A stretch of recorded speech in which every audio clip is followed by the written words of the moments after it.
আলাইকুম। শেফাস কুকে সবাইকে স্বাগতম। আশা করি সবাই ভালো আছেন।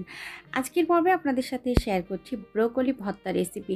আর এই রেসিপিটা এতটাই মজার কি বলবো, যখন আপনারা এটা করবেন গরম ভাতের সাথে 1 প্লেট ভাত কিন্তু এই রেসিপি দিয়ে পুরোটাই খেয়ে নিতে পারবেন। এতটা মজার একটা রেসিপি। আর আমি চেষ্টা করেছি কিভাবে একটু বেশি মজা করা যায় সেটাই আজকে শেয়ার করার জন্য। তাহলে চলুন দেখে নেই পুরো প্রস্তুত প্রণালী।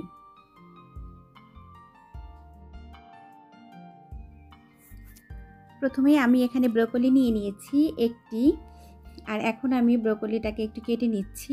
আর যেভাবে কাটছি আপনারা ঠিক এভাবেই কেটে নেবেন, কারণ ব্রোকলি কিন্তু সিদ্ধ হতে বেশি একটা সময় লাগে না। তারপরও যেহেতু আজকে ভর্তা তৈরি করব, সেজন্য কিন্তু এটাকে একেবারে ভালো করে সিদ্ধ করতে হবে, যাতে মানে পুরোটা আর কি সুন্দরভাবে মিশে যায় আর কি, সফট হয়ে যায়।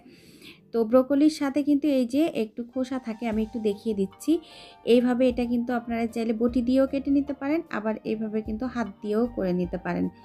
তো আমি এভাবে চাকু দিয়েই করে নিব আর কি, হাত দিয়ে করে নিব। আর আমি ছোট ছোট করে একটু কেটে নিচ্ছি, যাতে করে এটা সিদ্ধ হতে আর কি কম সময় লাগে সেজন্য। তো আমি যে কেটে নিয়েছি, আমি পুরাটা দেই নাই, একটু রেখে দিয়েছি, যেহেতু আমার বাসায় কিন্তু লোক কম ওই জন্য। তো আমি ধুয়ে নিয়েছি, এখন চলে আসছি সিদ্ধ করার জন্য। এখানে আমি এই যে পানি দিয়ে দিয়েছি আর ব্রোকলিগুলোকে দিয়ে দিয়েছি।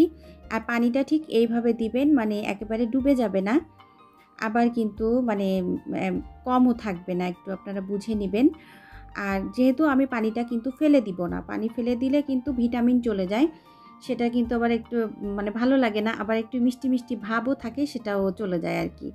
এ পর্যায়ে আমি একটু লবণ দিয়ে দিচ্ছি। আর লবণ দেওয়ার কারণ হচ্ছে, লবণ দিলে কিন্তু যে কোনো কিছু একটু সিদ্ধ হয় তাড়াতাড়ি। আর সামান্য একটু হলুদ দিয়ে দিয়েছি, এটা শুধুমাত্র একটু কালারের জন্য।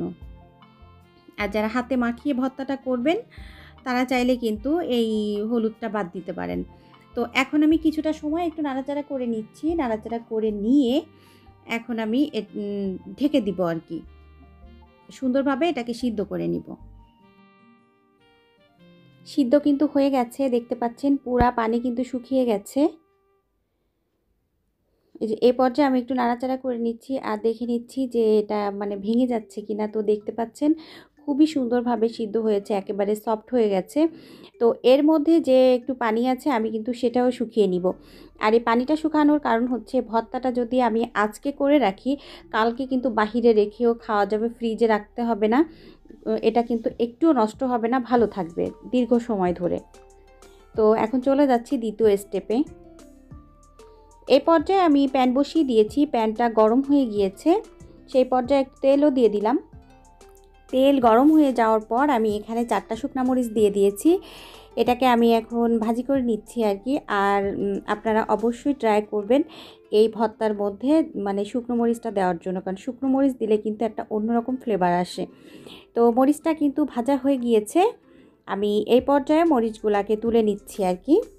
আর এখানে মরিচটা আপনারা আপনাদের পছন্দ অনুযায়ী দিবেন, যে যেমন মানে ঝাল খেতে চান।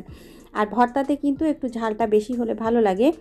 সেই একই প্যানের মধ্যে এখন আমি দিয়ে দিচ্ছি এখানে সামান্য পরিমাণ আর কি রসুন কুচি, আর দিয়ে দিচ্ছি এখানে হচ্ছে একটা পেঁয়াজ কুচি।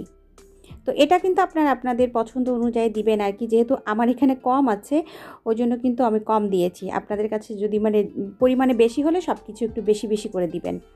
তো এখন হচ্ছে কিছুটা সময় ভেজে নিচ্ছি। আর এটা ভাজার মানে এমন না যে বেশি ভাজতে হবে, জাস্ট মানে পানিটা শুকিয়ে নিয়েছি, হয়ে গিয়েছে। এই পর্যায়ে আমি ব্রোকলিগুলো দিয়ে দিচ্ছি। এখন দিয়ে দিচ্ছি চিলি ফ্লেক্স, যেটা আমি তৈরি করেছি ওখান থেকে 2টা দিয়েছি আর কি, কারণ হচ্ছে এই মরিচটা একটু ঝালটা বেশি ওই জন্য। আর কিছুটা আমি রেখে দিয়েছি, যদি মনে হয় যে ঝালটা কম হয়েছে ওখান থেকে কিন্তু খাওয়ার সময় একটু নিয়ে খাওয়া যাবে, বেশি হয়ে গেলে কিন্তু আবার সমস্যা। তো এখন কিছুটা সময় নাড়াচাড়া করে এর সাথে এখন অ্যাড করে দিচ্ছি ধনিয়া পাতা। আর এই ধনিয়া পাতাটা অবশ্যই দেওয়ার চেষ্টা করবেন যদি বাসায় থাকে, আর না থাকলে তো করার কিছু নেই। আর এখন দিয়ে দিচ্ছি আর কিছুটা সরিষার তেল। এই তেলটা দেওয়ার কারণ, লাস্টে একটু তেল দিলে সরিষার তেলের সুন্দর একটা ফ্লেভার আসে, এটা মানে খুব ভালো লাগে খেতে আর কি। তো আমার ভর্তাটা কিন্তু অলমোস্ট কমপ্লিট হয়ে গিয়েছে। আর অবশ্যই এভাবে ট্রাই করবেন। তো এতক্ষণ যারা আমার সাথে ছিলেন সবাইকে অসংখ্য অসংখ্য ধন্যবাদ। সবাই ভালো থাকবেন, আমার জন্য দোয়া করবেন। আমিও আপনাদের জন্য দোয়া করি। আপনারা ভালো থাকুন, সুস্থ থাকুন, আর নিত্য নতুন রান্না করে প্রিয়জনকে নতুন নতুন খাবার খাওয়ান।